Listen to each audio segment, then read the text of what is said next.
Hello दोस्तों, welcome to the millionaire mindset show with prof Gyani Girish Alwani.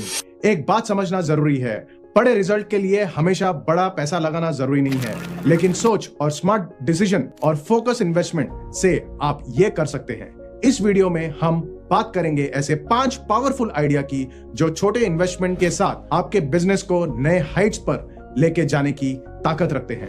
साथ ही हम बात करेंगे ऐसे रियल लाइफ एग्जांपल से जो आपको समझने में आसानी होगी कि कैसे स्ट्रैटेजीज यूज करनी है, कैसे आपको शुरुआत करनी है इन चीजों में, जहां पे आप अपने बिजनेस में यूज कर पाएंगे आपके बिजनेस को बढ़ाने के लिए।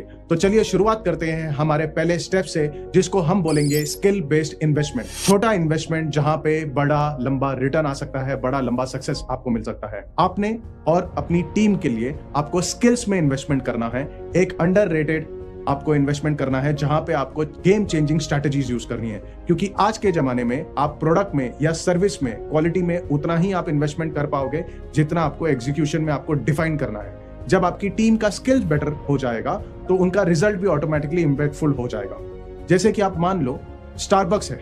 क्या आपको पता है स्टारबक्स इतना बड़ा ग्लोबल कॉफी जाइंट है जिसकी कॉफी 300 रुपए से लेकर 800 रुपए तक बिकती है, लेकिन वो भी अपने एम्प्लॉय की रेगुलर ट्रेनिंग में इन्वेस्टमेंट करते हैं, क्योंकि उनको पता है कि कॉफी की क्वालिटी या तो फिर इंटीरियर या तो फिर शॉप का लोकेशन या आउटलेट का लोकेशन में एक पर्टिकुलर इन्वेस्टमेंट ही कर पाओगे। कस्टमर एक्सपीरियंस आपने अगर बहुत अच्छा दे दिया, आपने एम्प्लॉयज को ढंग से ट्रेनिंग दे दी, जहां पे कस्टमर एक्सपीरियंस आपने अपग्रेड कर दिया, तो उसकी वजह से भी सेल्स इंक्रीज हो जाएगा। और इसी का रिजल्ट स्टारबक्स को मिला, जहां पे उनका कस्टमर सेटिस्फैक्शन स्कोर 46% से सीधा बढ़कर हो गया 87%। और ये वर्ड ऑफ माउथ की वजह से उनका सेल्स इंक्रीज हो गया। ये वर्ड ऑफ माउथ की वजह से उनका सेल्स सीधा इंक्रीज होके पहुंच गया 433%। तो ये उनकी एक बहुत बड़ी बिजनेस स्ट्रैटेजी थी जो आप भी यूज कर सकते हो रेवेन्यू जनरेट करने के लिए, रेवेन्यू इंक्रीज करने के लिए, जिसमें आपको नया बड़ा इन्वेस्टमेंट करने की जरूरत नहीं है। रियल एस्टेट में,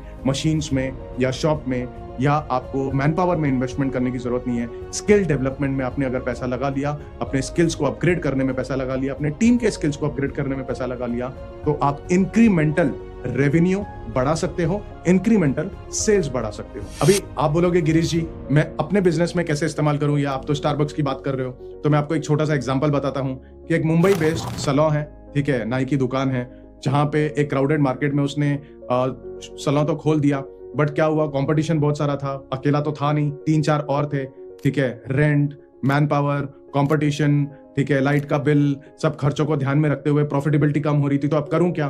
तो जो सबसे बड़ा उसका जो हेयर स्टाइलिस्ट जो 3-4 जन में से एक